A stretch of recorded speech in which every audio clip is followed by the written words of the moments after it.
How's it going, guys? Welcome to another Hunt Showdown video. Today we're going to be going over my personal top 5 loadouts to bring into a hunt. Each loadout's going to have a different situation where it's best and a different situation where it's bad. That's why there's 5 different ones. There's a few on here that I put on that are basically the same, but they're slightly tweaked because one requires you to do more things than the other and have other things unlocked. So a few of these are just on here because of how accessible they are, and others are on here just because they're overpowered. There's only 1 or 2 that require you to win a game first to have certain perks. Most of these you don't need perks to use. Like I said, a few of them they will. Keep in mind this is all post 1.3. In the comments, tell me how you guys feel about the video. Was I right? Was I wrong? And tell me you guys' favorite builds so I could try them out and maybe put them in a future video. The next video I make is going to be builds on a budget. It's going to be the best builds that you can make for, I'm going to set a certain price. I'll decide that, and it'll be for under that much for newer players and lower level players. So without further ado, let's get into the video. Alright, so up first we have one of my personally favorite builds. The reason I like this build is because you see that you have the Shotbolt and you have the uppercut.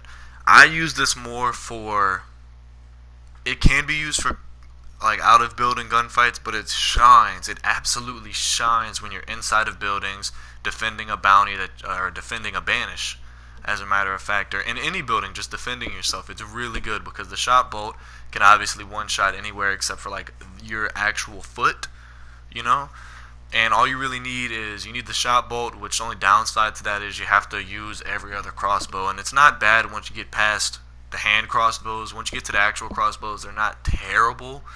And then once you get to the explosive crossbow, it's basically the Shotbolt with more damage, with more projectile drop. The perk, you do need bolt thrower for this build because you can run it without bolt thrower, but it's gonna make you a lot safer to have bolt thrower for the simple fact that it's gonna make you reload faster. You're gonna shoot twice as fast. But then you bring an uppercut for when you get into a longer gunfight, when you need to take a house, when when people are further away, you bring an uppercut. You bring, in every build I bring the first aid kit and the dusters. You can also bring fusees. You see me equipping them right now because in 1.3 you have concertia armors that are going to bleed you if you go near them. In the consumables, you have 2 weak vitality shots. Usually I just bring 1 strong vitality shot just because, if you need any more health, you can find a medic zombie or a healing station. Sticky bombs for bosses, that can go for all of these builds as well.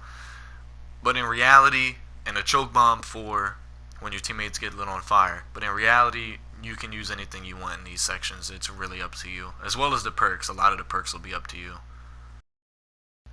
Our second build of the day is going to basically serve the same purpose as the first one. It's just going to be a lot more accessible to a lot more players, because the only thing you really do is you substitute the Shotbolt for the Caldwell Rival 78. It's my personal favorite shotgun. It gets the job done a lot of the times. It's a one shot. If you miss the first shot, you have a second shot, so it's easier to use than the Shotbolt because there's no projectile drop or anything. You aim, you shoot, it hits. Obviously only good for close range, defending a boss, defending a banish, a building, yourself, anything. You don't need any traits for this. You can pretty much run whatever you want. Traits help, but it's basically all for comfort. You'll usually kill them in 1 or 2 shots with the Caldwell. That's why it's so good.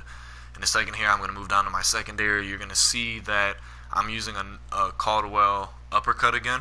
The reason you use the uppercut is the same reason you used the uppercut in the last build.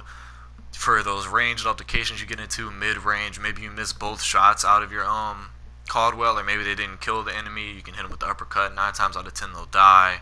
It has the ability to wallbang because it has long ammo. It's basically just an overall good weapon that you want to bring. This has decent boss killing ability, so I wouldn't recommend wasting the money on a sticky bomb. Only really 1 person needs to bring that, but you still bring the first aid kit, the dusters like normal. You can put in fusees, choke bomb for when your teammate gets lit on fire, 1 vitality syringe. I would usually suggest bringing 2 pre 1.3, but since post 1.3 dropped, medic zombie spawn, there's still healing stations. You're not really as pressed for healing as you used to be, as these zombies have a high chance of spawning near you. But this build is best used for defending a banishing monster, just being inside of a building. You don't want to take a ranged altercation with this build.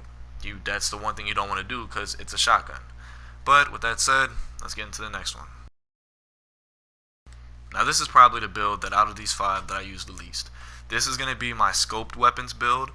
The carabiner is the one that I use the most, but like I said, I don't prefer scopes in this game. I personally prefer iron sights, but you can substitute this with any scoped weapon in the game. Now, what I am curious to see is how good would bringing a Winfield with the marksman scope on it be if you have levering and fanning and you have the chain pistol as your secondary. I feel like that would be a pretty good loadout, as you have the scope, which would make it easier for you to fight from range, and if anybody pushes you, you have fanning and levering, you know what I'm saying? And you can see me here switching that out. Basically, tools and consumables, same as every other build. The only thing that I would recommend, the only skill that you would need for this build is for your secondary. For the chain pistol, you need fanning. If you don't get fanning, or you can't get fanning on a character, then don't bring the chain pistol. Bring something like an uppercut or a melee weapon, something else, you know, because the chain pistol is only really good when you have fanning. Tools stay the same. Add your fusies if you want. This build, you can use fanning to kill a boss pretty quickly, but you could also bring a sticky bomb. Pretty much, like I said, tools and consumables are basically your preference. Most perks are your preference besides fanning, but this is just my scoped weapons build. It's usually pretty good for distances.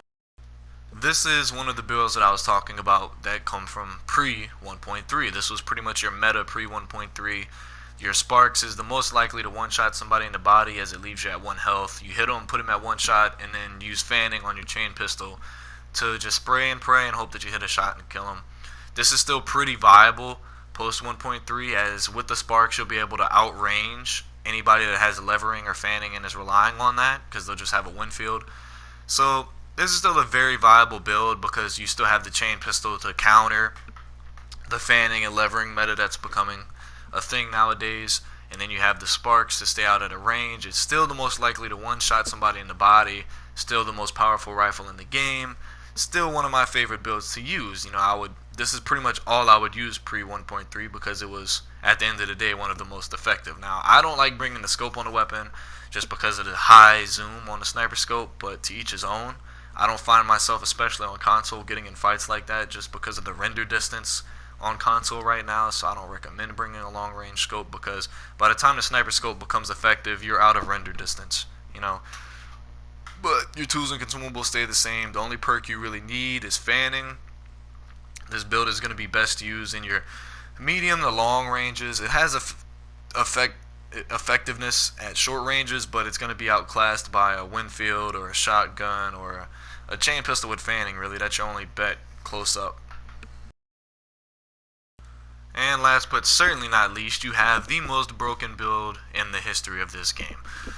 You have your Winfield M1873 Swift, and it is important that it's a Swift, and you have your Caldwell conversion chain pistol. Now, the reason you want to bring an M1873 Swift is the Swift variant of this gun gets a speed loader, so you're not only going to have 16 shots to put down range as fast as you basically can pull the trigger, you're also going to have a reload speed of 8 seconds.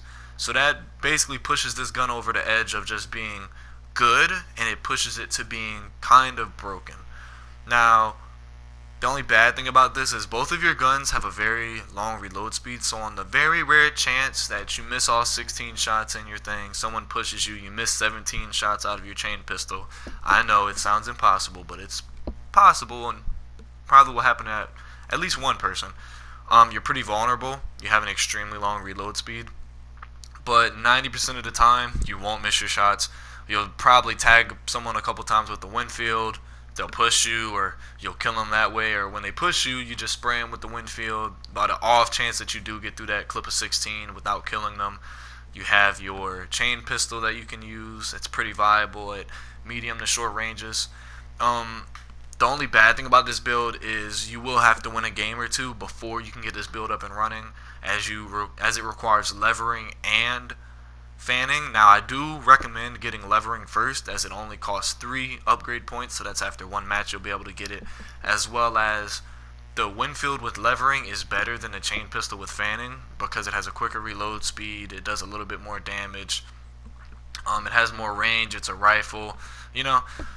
And until you get fanning as well as levering, I recommend bringing the uppercut instead of the chain pistol, and that just makes the build, it's just as viable, it's just as useful. The only thing different when it comes to the tools and consumables is I recommend you bring an ammo box. That way, in case you use all 80 bullets that you're going to get with this build when you bring the chain pistol in the thing, you get around like 85, 86s that you can spray down range. You'll have that ammo box to refill it, and you can stop at any supply stations to refill it. So these have been my top 5 builds. Let me know if you like them in the comments. Tell me your top 5 builds. Tell me your favorite builds. I would love to put them in a later video and try them out. Rate you guys' builds. Out of all of these, the best one to use for a newer player, if you have it unlocked, is going to be the Researcher, the last one I have that's up right now. It's pretty broken.